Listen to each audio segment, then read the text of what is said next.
2-minute warning.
I call this meeting to order of the Town of Cary Planning and Zoning Board.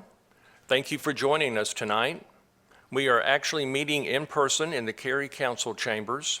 This is the first in-person meeting for the Planning and Zoning Board since February the 24th, 2020. So yes, it's wonderful to be back here. I want to especially thank the town staff for facilitating all those many online calls. I can't even imagine the work that went in behind that, but I think it was very successful. But again, we're very glad to actually be back in person. So welcome everyone here. We've got several members of the board that this is their first time in the chamber, so I know it's even more special for those folks.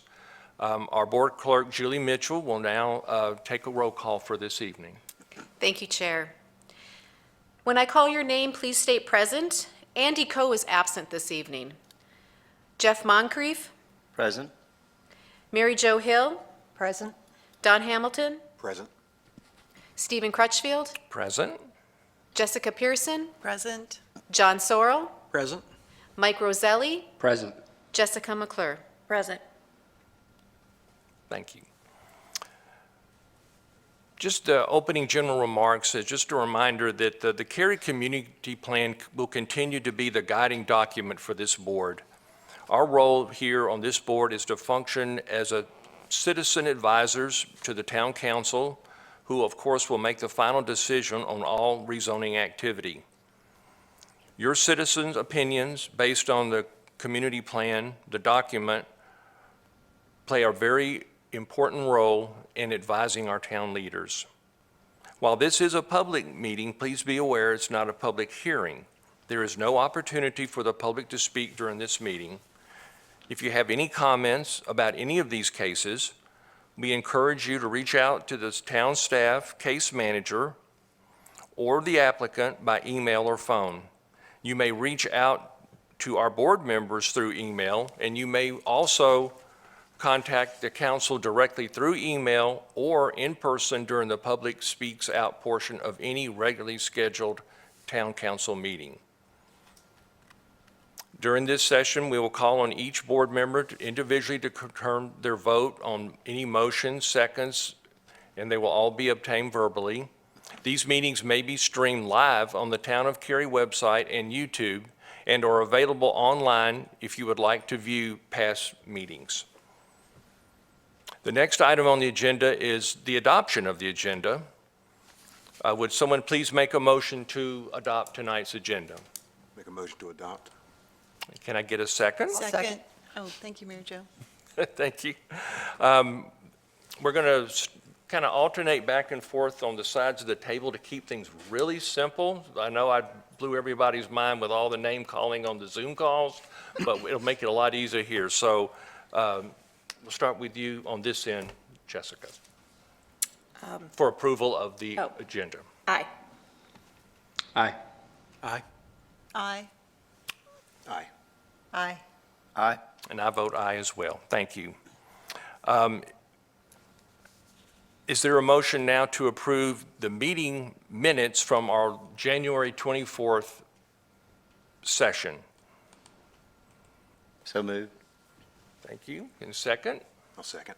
Thank you, Don. And we'll start with you, Jeff. Aye. Aye. Aye. Aye. Aye. Aye. Aye. And I also vote aye. Thank you, everyone. The first case on the agenda is 21 REZ 21, which is the Fenton rezoning. Land Development and Special Projects Manager Rob Wilson will share the staff's presentation. Following the presentation, the applicant will share their remarks. All board members will have an opportunity to ask questions of the staff and of the applicant. You may proceed, Rob. Good evening, Planning and Zoning Board members, and welcome back to your first in-person meeting in over 2 years. We're very pleased to be here with you tonight. I believe that everyone is familiar with the Fenton mixed-use development, which is located on the north side of Carytown Boulevard between WakeMed Soccer Park and the former Carytown Center Mall site. Tonight's rezoning proposal involves proposed tweaks to Fenton's existing zoning. Fenton's history is tied to the Imagine Cary Community Plan, specifically the Eastern Cary Gateway Special Planning Area. The vision outlined in these documents helped Columbia Development shape the rezoning proposal that was approved by Council in January of 2018. Fenton became Cary's largest and most complex development. The approved zoning includes over 100 conditions. One of these zoning conditions required that a development agreement be approved by the Council before development could occur. A development agreement was subsequently negotiated and approved by the Council in October of 2018. In the spring of 2020, the developer received plan approval for Phase 1 of the project, including over 1 million square feet of floor area. In August of 2020, the Council approved changes to the original zoning and revisions to the development agreement to facilitate the project's construction loan. Tonight, the developer is proposing additional modifications to the existing zoning, mostly related to the large retail area at the front of the project, as well as additional opportunities for signage. As you may have noticed, if you've recently driven down Carytown Boulevard, the first phase of Fenton is continuing to make exciting progress towards opening in early June of this year. Fenton is located in a mixed-use overlay district and is currently zoned mixed-use development, or MXD. This zoning includes the required preliminary development plan, or PDP, which includes the project's zoning conditions. The developer is proposing for the MXD zoning to remain, with the request being to make changes to the conditions in the preliminary development plan. Per Cary's Future Growth Framework map, the Fenton site is located in the Eastern Cary Gateway Destination Center. The Eastern Cary Gateway Special Planning Area is broken into subdistricts. Fenton, which is denoted as Area 1 and is shown here in the middle in orange, is identified for mixed-use center employment-based development. Fenton's rezoning request includes proposed changes in 3 areas: the creation of a second development option for the anchor tenant area, providing additional flexibility regarding signage, and other minor revisions to Fenton's preliminary development plan. I'll walk you through those 3 areas. Under the current preliminary development plan, the developer may place a large commercial anchor tenant around 100,000 square feet in size in the area in the yellow circle in the southern portion of the site. Zooming in on this area, the developer has proposed a second option that could potentially be used for a smaller anchor tenant. The smaller anchor location is shown with the yellow circle on the right. Option 2 would allow the extension of the main street southward and would create a new community gathering space with the option for an additional retail jewel box. One of Fenton's many zoning conditions is a design guidebook that holds the development to higher standards in terms of architecture, hardscape, and landscape, while simultaneously providing flexibility to achieve a unique sense of place. The guidebook presently includes several modifications to the town's sign requirements. This rezoning second area of change seeks additional flexibility related to signage in 6 different areas of the project. These changes are discussed individually in detail in your staff report. In general, at a high level though, these changes include additional flexibility for wall signs and logos along the main street, additional flexibility for signs at the development's entrances, an additional roof sign for the anchor store under option 2, and the opportunity to put a logo on a stairway tower that serves the parking deck in the anchor area. Finally, the developer has requested several other minor changes to the PDP and design guidebook. These include clarifying that the 22-foot minimum height for one-story buildings does not apply to the retail jewel boxes, allowing medical office uses wherever commercial and office uses are permitted, increasing the maximum height of the small retail building in the southwestern portion of the development, which is shown here, the yellow circle, increasing the maximum height from 2 to 4 stories and adding office as a permissible use for this building, and clarifying public art locations in the development. Staff facilitated a virtual neighborhood meeting on January 12th of this year. 5 citizens attended and inquired about the identity of the grocery store tenant, the ability for adjacent neighbors to walk to the site, and the nature of the buffer between Fenton and its western neighbors. At this time, we have not received any calls or emails from citizens regarding the proposal. There were no citizens who spoke at the council public hearing.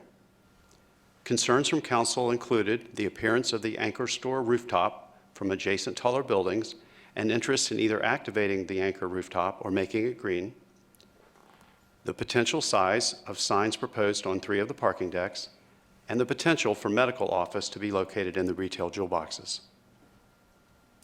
Since the public hearing, the applicant has limited the amount of sign area that can be placed on the parking decks to what is allowed by the LDO up to a maximum of 125 square feet, reduced the maximum height of the requested roof sign on the option 2 anchor store from 10 to 6 feet, and added a clarification that medical office uses may not be located in the retail jewel boxes. The community plan analysis for the original zoning in 2018 and the analysis for the 2020 rezoning revealed consistency with multiple policies in 6 chapters of the community plan. Given that most of the zoning proposal remains the same, we believe the proposal continues to demonstrate consistency with these policies. Our detailed analyses are attached to your staff report. Recognizing that the board's focus is on the proposal's consistency with the community plan, though, I'm going to provide a quick overview of some of the policies the staff believes are relevant and consistent with the plan. In the shape chapter, the proposal focuses intense development in a strategic location and requires mixed-use development. In the live chapter, the proposal provides housing as part of a new neighborhood and offers more housing choices for the surrounding area. Regarding the engage chapter, approximately 28 acres of the site are preserved as open space, and the developer is constructing a portion of the Iron Gate Walnut Creek Greenway. For the move chapter, Fenton will support the future BRT route that runs from Raleigh to Cary via Carytown Boulevard, and the development includes street-side trails and separated bike lanes along both Carytown Boulevard and Trinity Road. Regarding the work and shop chapters, the development enhances the Eastern Cary Gateway's locational appeal by providing opportunities for both commercial and office uses, thus fostering employment in a destination center. As far as the Eastern Cary Gateway Special Planning Area section that's part of the shape chapter is concerned, the proposal fosters development of a compact, mixed-use, high-density destination center and improves the visual experience of a gateway corridor while also providing increased connectivity for the entire area. Since Fenton's 2020 rezoning, we've begun also evaluating rezonings with the serve chapter of the community plan. With 30% of the site preserved as open space, a vertically integrated mix of uses that will reduce vehicular trips, a commitment to construct office space that's in the top 25% of the EPA's Energy Star rating system, the provision of electric vehicle charging stations, the use of LED lighting, and the planting of approximately 950 trees as part of Phase 1 of the project, our analysis indicates that Fenton also demonstrates consistency with 4 policies in this chapter. Staff's preliminary finding is that the rezoning is consistent with the Imagine Cary Community Plan. This finding is based on the proposal supporting multiple policies in 7 different chapters of the community plan and providing a desirable alternative for the development's anchor area. This concludes staff's presentation. I will be available for questions following the applicant's presentation. At this time, I'd like to introduce Russell Killen from Parker Poe, who will speak on behalf of the applicant.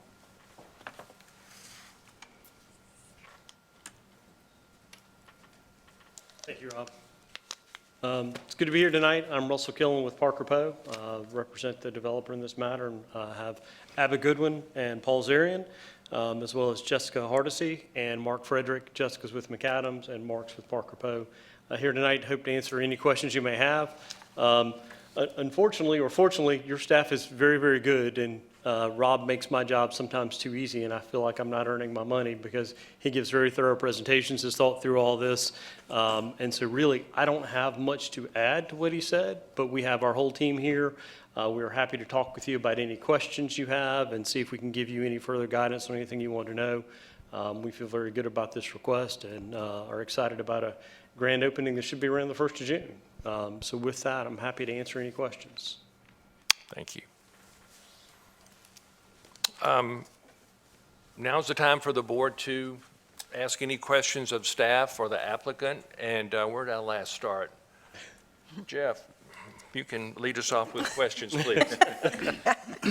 It'll rotate, so it'll be. Understood. No problem. I guess from a, and I apologize, this is information I should have already gathered, but just the type of tenant, it will be a similar retail type tenant, a smaller versus the larger, just trying to understand the nature of operations of the tenants. Yeah, with respect to option one versus option two? Yes. The goal is to have a grocer that would be in a smaller space and then provide other tenants in the vertically mixed-use areas. And so it would be a smaller grocer than what was originally planned with Gotcha. option two.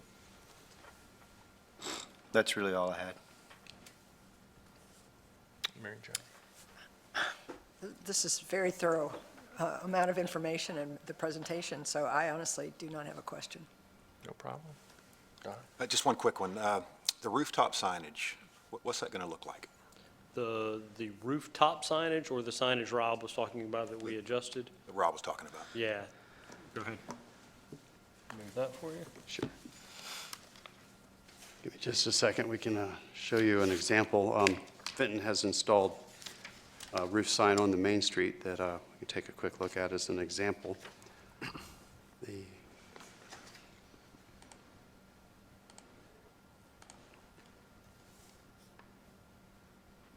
Well, actually, I thought oh, there it is.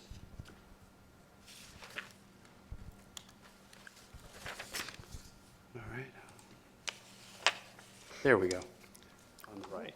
Gotcha. So, of course, we don't regulate content, but this particular sign is 6 feet 3 inches tall. So it's a good example on a 4-story. And did I read correctly in the staff report that signage in Fenton won't impact anybody else in Cary? They got their own plan for how they do it. Is that correct?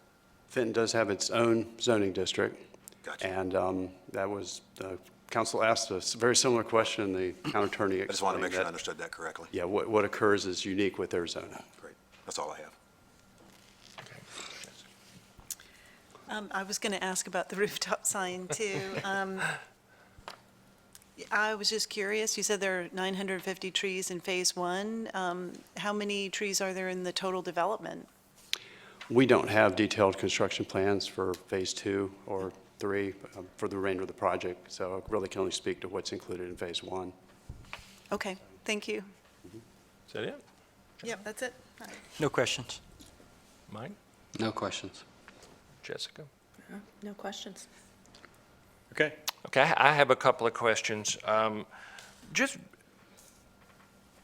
because I'm sure it's just me, that explain the difference between a jewel box and an office building where these medical offices may or may not be. So a jewel box is essentially, it's a small building kind of in the middle. If you look at the community gathering areas, you'll see those kind of pop through. And so I think the concern was that you not have kind of that medical use in one of the jewel boxes, which is out in one of the community areas, as opposed to a regular office setting where you would anticipate going and finding somebody who's providing those type of services. So a jewel box is basically going to be where where a pedestrian would walk in front of it. Right. And you're saying that the medical offices would be more in some of the standalone office buildings? If we have them, that's where they would be. They would be restricted from being in the jewel boxes, so we would not have them in the jewel boxes. Okay. Is there any type of solar connected to the project under this like that would fit under the SERV chapter at this I- time? I don't think so, but I'm not 100% sure. Okay. Is that something that could be in a future phase, or no? I mean, certainly if the opportunity presented itself, it's not that anybody's opposed to solar. So if there's an opportunity for that, I'm sure that's something we would consider. I know there were discussions about rooftop, a lot of different things with rooftops, and a lot of companies here have started adding solar on roofs, going down the sides of wall, and they do it very aesthetic, and it is something that I know can be a burden on a project, but it's also can cover up a lot of roof space. Right. And the development agreement that we have with the town has a whole energy efficiency section that we go through and make commitments and all the things we agreed to do with that. There was no specific requirement for solar, but there were a lot of attention paid to those types of concerns. Okay, and then, and this just could be me needing some orientation. The large sign, the large Fenton sign, which way is that facing? Is that I-40 or like Old Cary Town Center? Which way would that sign be? Which sign are you? The large sign that was in question? The rooftop sign? The rooftop sign? Yeah. The conditions limit the orientation of it towards Trinity Road. So it's going toward, is there anything that's going to be towards 40 then, or Just would be typical wall signage. just a normal, okay, Right, that could be placed on the side of a building or on the side of a parking structure. If, those would be the options. I think you're referring to the southern elevation that faces out towards Carytown. It would be wall signage that would be on the side of the building two, or the parking deck that's behind building two. okay.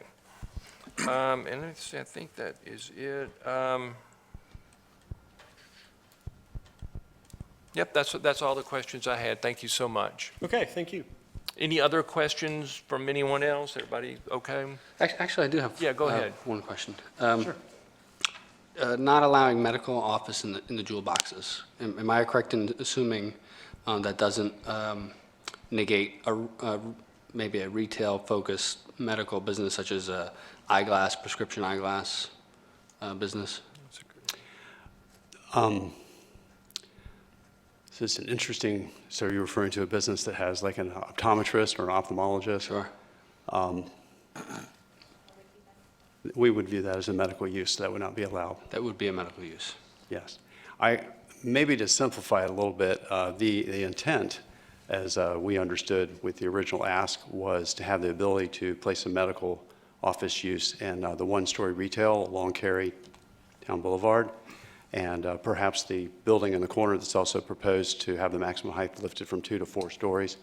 It wasn't discussed or intended to be, for that use to occur, so it was an easy item Sure. for them to add. They're very, very willing to do that. So Yep. it was as Russell described well, the jewel boxes are really intended to be more pedestrian-oriented, next to activated spaces, not the kind of thing where you would hang Right. out, frequent, and enjoy, not the type of place you run in and out of for an appointment. Sure. Gotcha. Okay. I have another Thank you. question. Please. I'm wondering, as the development develops through the phases, does the developer anticipate that future adjustments would be required to the PDP based on changing market conditions? It certainly is possible. I don't, anticipate maybe a little strong, but it wouldn't surprise us. Okay. Thank you. Anyone else? Any other questions that pop in your head? All good? Yeah, thank you. Okay, Rob, thank you so much. Thank you. Okay, having asked questions and heard the presentations, would someone like to bring forth a motion for 21 REZ Fenton rezoning? I believe everyone has a handout. If not, it's on the screen. Sure. I'd like to make a motion. I move that the board find case number 21, REZ 21, is consistent with the comprehensive plan and all other applicable plans for the reasons set forth in the staff report, presentation, and discussion by the Planning and Zoning Board. Thank you. Would someone like to second? I second it. Okay, thank you, Don. Thanks, Don. Since you brought forth, go ahead and any comments you'd like to make? Well, I don't need to reiterate all of the ways that the Fenton development meets the policies of the Cary Community Plan, as Mr. Wilson just described in his presentation. I think it's a wonderful development that is of excellent quality, and as I asked in my question, I think that these types of adjustments are just to keep options open for the developer, and so in my opinion, as a citizen advisor, I think that this is a fine revision to the, what's it called, PDP and the design book, and allows for additional flexibility. So that's why I'm supporting and made the motion. Excellent, thank you. Don? I echo Jessica's statements. I really have no value add on top of that. You always have value add. Jessica McClure, any comments? No, I think it's consistent. Mike, any comments? I just wanted to comment that the option 2, actually, I find more attractive than option 1. I think rather than having a bigger anchor, we see more diversity in tenants, and it creates a more vibrant, under creating vibrant destinations as part of the land use plan, so. Perfect. John? No comments. It seems really minor. Mary Jo, any comments? No, I think it's expected that with something of the massive scale of this development, that there's going to be some changes and adjustments as they go forward. And so what I've heard so far has been consistent in all the ways that were previously mentioned. Jeff, any comments? Yeah, no, just to say that not only is it consistent with the plan, but it is also sort of what was embedded in the embodiment of the plan. I mean, this is the fundamental, transformational development that will help Cary evolve and to be what we want to be. So I'm supportive. Awesome. And I also am in support of this. I mean, nothing I've seen here so far would, make me think that we're not on the right track. And I agree with you, Mike. I think this is better than having a massive, however big that other store that we won't say their name was going to be. This makes, to me, it makes it more of a town of Cary-ish where people can walk through versus having these large box stores. So hopefully you guys can really use this as an opportunity to continue to make it special. So I agree with what everyone has said so far. Any other comments? Okay, having said that, if there's no further comments, now's the time for the board to vote. And we'll start with you, Jeff. Aye. Aye. Aye. Aye. Aye. Aye. Aye. And I also vote aye, so this passes with unanimous. Thank you very much, Rob. Thank you. The next case on the agenda is Act 22 Land Development Ordinance, and our principal planner, Anna Redling, will share the staff's presentation. There will not be an applicant speaking on this case. All board members will have an opportunity to ask questions of the staff following the presentation. You may proceed. Thank you. Thank you. Good evening, Board. For your review are Act 22 amendments to the Town Code and the Land Development Ordinance. But first, I want to let you know that staff has made some changes to streamline the review and discussion of Act amendments. Beginning with this Act, staff reports will either focus solely on legally required and minor technical updates, or they'll focus on more major amendments associated with the discrete topic. For example, you've already reviewed, I guess in the past 6 months to a year, Act 20, which was environmental related. Solar panels, tree canopy, and Act 21 was multifamily parking. So those are examples of the more discrete topics, the larger topics. Tonight, though, these Act 22 amendments are of legal and technical variety, and they include the following items.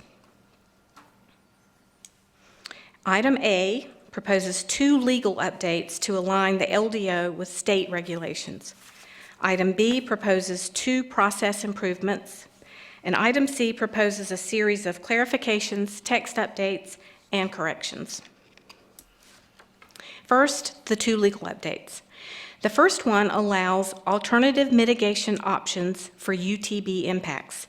This proposed amendment aligns the LDO with state regulations by allowing a developer to employ a buffer mitigation not currently specified in the LDO if it can be determined to meet or exceed nutrient removal standards. The second legal update disallows criminal penalties for land development violations. These proposed amendments align LDO language with Senate Bill 300, ratified in 2021, that prohibits local governments from imposing a criminal penalty for violation of most planning or development regulations. Civil penalties such as fines or permit revocations in pursuit of solutions to violations are still allowed.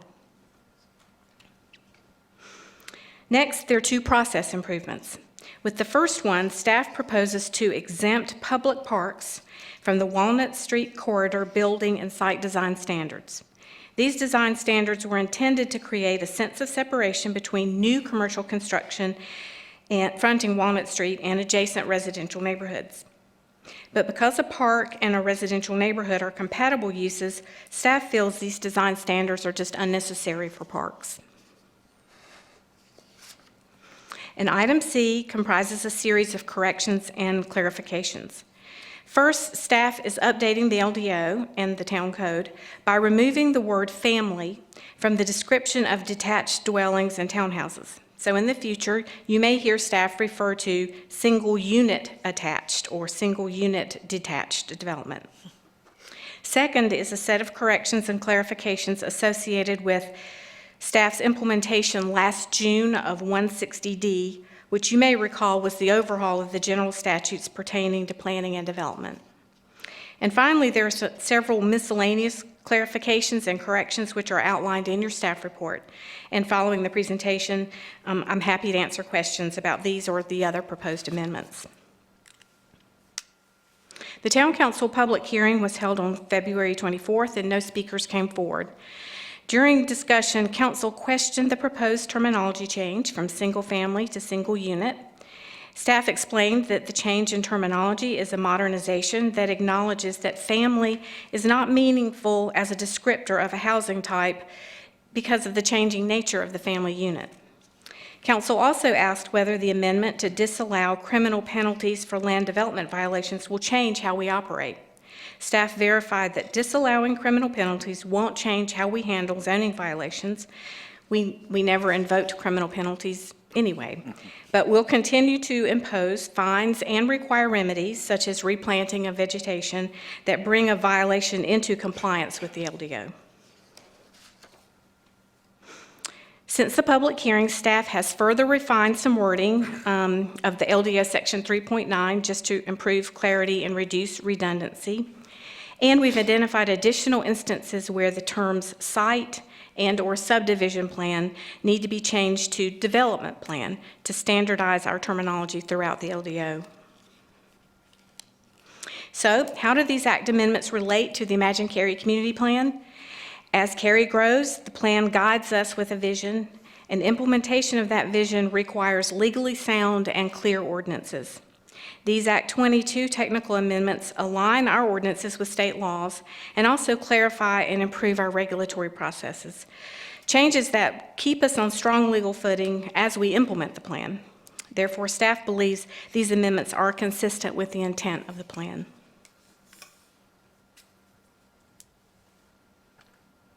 And this concludes staff's presentation, but let me know if you have any questions. I'll be happy to answer them.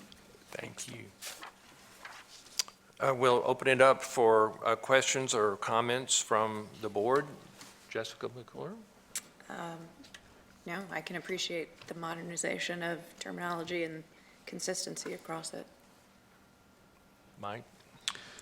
I'd like to know a little bit more about the regulations on the Walnut Street that the public parks are looking to be exempt from, if Okay. there was something specific that kind of spurred this. There are a few things that did seem to, some just don't apply to parks. Others are, for instance, one of them requires for certain types of development, because as you may know that along Walnut Street, there are currently mostly houses there in that section. And so as they convert to a commercial use, either because they're used commercially or a whole new building is constructed, in some cases, it would require, for instance, a wall, like an 8-foot wall, to be built.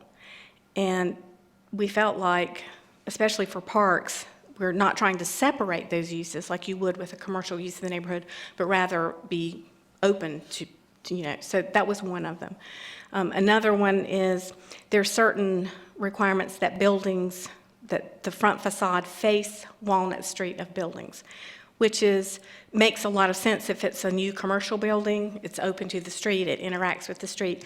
But at a park, you may have, for instance, your buildings may be bathrooms. And so you wouldn't necessarily want that building facing Walnut Street. So there were several of them in there like that didn't seem to apply. So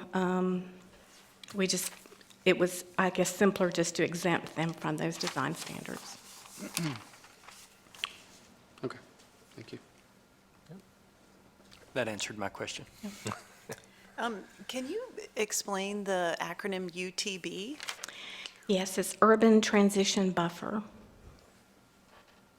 Thank you. And can you also provide an example of, so the criminal penalties was removed, so there was a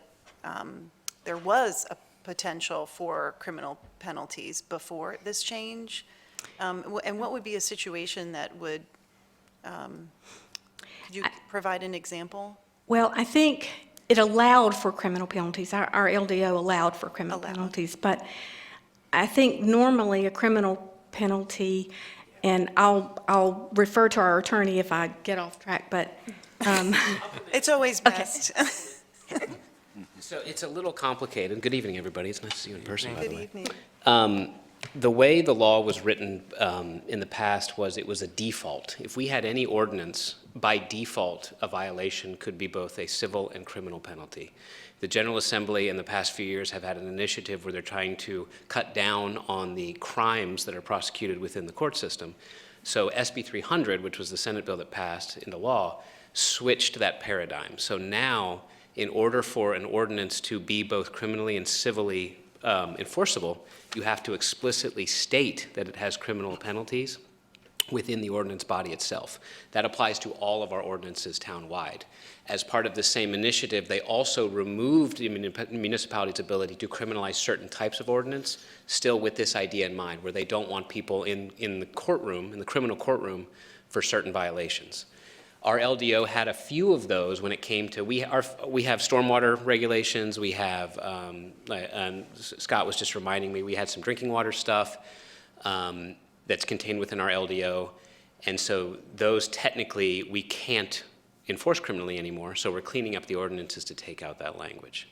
But it was part of an overall initiative from the General Assembly to try to decriminalize as much as they possibly could. So that's the why. Thank you. That's helpful to understand.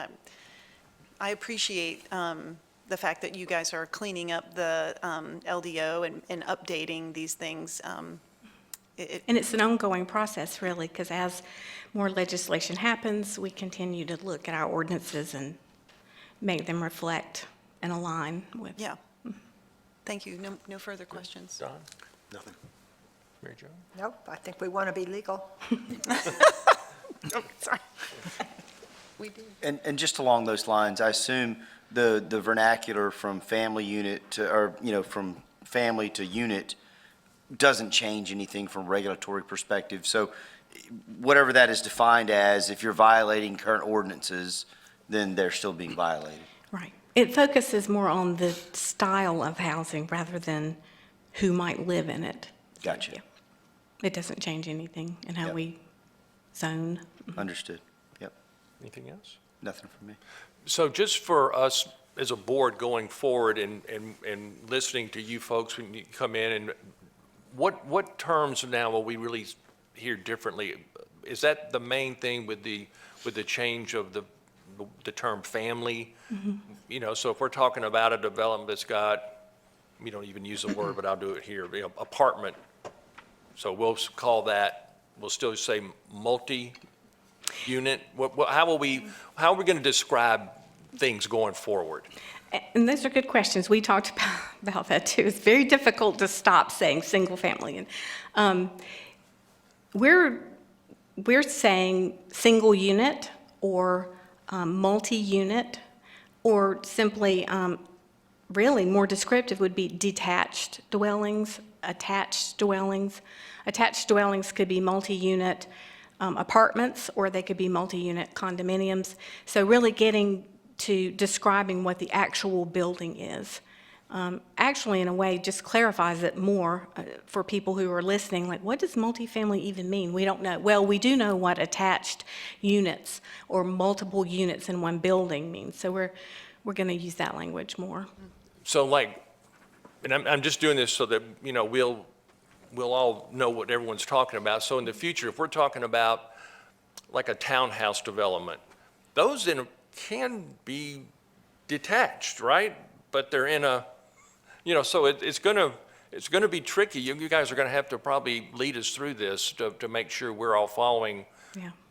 And for the applicants that come in here too, so that they're all saying the same thing to us. But, Yeah, we But- will, and we'll work hard. You're right, I think there can be detached townhomes. Most of the time, they're attached. most of the time they are, but sometimes you'll see them kind of, Yeah. you know, But townhomes are really their own description. We have a clear definition of what a townhouse is. And so we can definitely define that clearly. And we have a clear definition of what a multi-unit building is, and what a detached dwelling is. It's just when you try to define family and throw that in there, it starts to be, well, what does that mean really? We don't have a good definition anymore. That's, you know, we're just changing that definition. okay, then last terminology, it really wasn't in here, but it makes me think about it. So if we're talking about things that I would call 55 plus or 65 plus or senior, you know, no terminology changes there, right? So we'll stick with what we've been seeing in the past for We those usually type. say age restricted. And we've got age restricted, and then we've senior. got where there's percent Yeah. restricted, you know, so there's so many different options that we keep seeing, but that basically stays the same. Right. Okay, thank you so much. Any other? So I've got a Yeah. related question to that. Are we in the practice of making sure we're solid on our terminology for ownership models, such as fee simple? So for instance, a lot of times a townhome, as long as it's fee simple, it is single unit.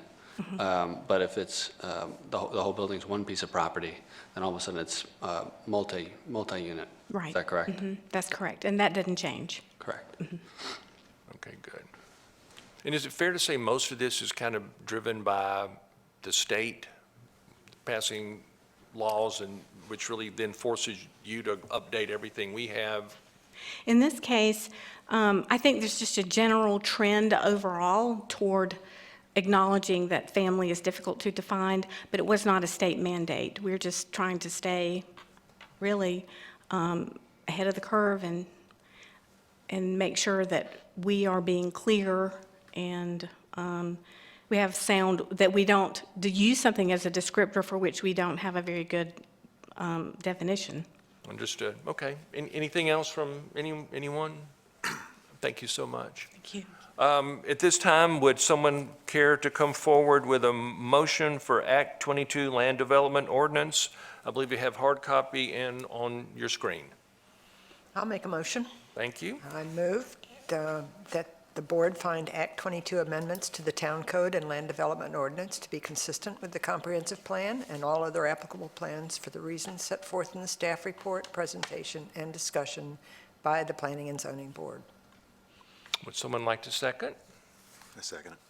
Okay, Don, thank you. Okay, let's, comments on the motion.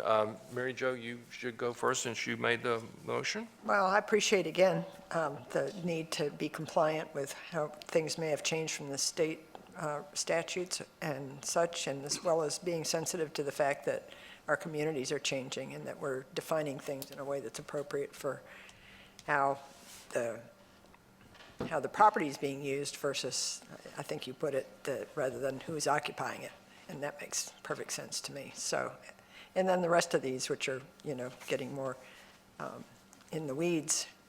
We're leaving to you all to make that clear to us and help us know what it is that needs to be changed. So I fully support that and appreciate the efforts that go into that. In my opinion, I think changes like this are to be expected, and I appreciate staff and trust staff. If this is what they want to go with, I agree with it. Jeff, thoughts? No, I have no questions, and thank you for bringing that to our attention. Support it. Jessica? Any thoughts, additional? I think Mary You Jo said good? it best, we want to be legal, so I very much appreciate the thoroughness of this. Thank you very much. I am going to vote aye on this motion. The exempting the public parks from the Walnut Street design standards, I want staff to be very careful in the future. This is a very specific change to the UDO, specifically for public parks, specifically to design standards, and of those, the Walnut Street design standards. It's just, it's like carving out something very, very specific. And when we do that, I worry about the message we send to the development community, that, we enforce our UDO when you have a project, but then when we have a project, we're not willing to chew our own cud, so to speak. So I wonder if there would have been a way to change the wording to put specific standards on certain types of development rather than to exclude something that the town of Cary wants to do. But other than that, I think I see the point. I get it. Just I want us to be careful. Okay, So thank you. I intend to vote aye. John, any last thoughts? No, I appreciate the cleanup efforts. That's always back burner until it bites you, and it takes effort, and so I appreciate y'all bringing that forward. Any last thoughts? No additional comments. Okay, and I do not have any additional comments either. I appreciate all the work that goes into this. Having said that, no further comments. It's now time to take a vote, and we will start with you, Jessica. Aye. Aye. Aye. Aye. Aye. Aye. Aye. And I also vote aye, so that passes unanimous. Thank you, Anna, appreciate it. Thank you. We don't have any older new business that I'm aware of, and unless there's any other last-minute comments, I think we're all made it through this in-person meeting. We were all glad to be here. Scott, thank you for letting us come back. So having said that, this meeting is now adjourned.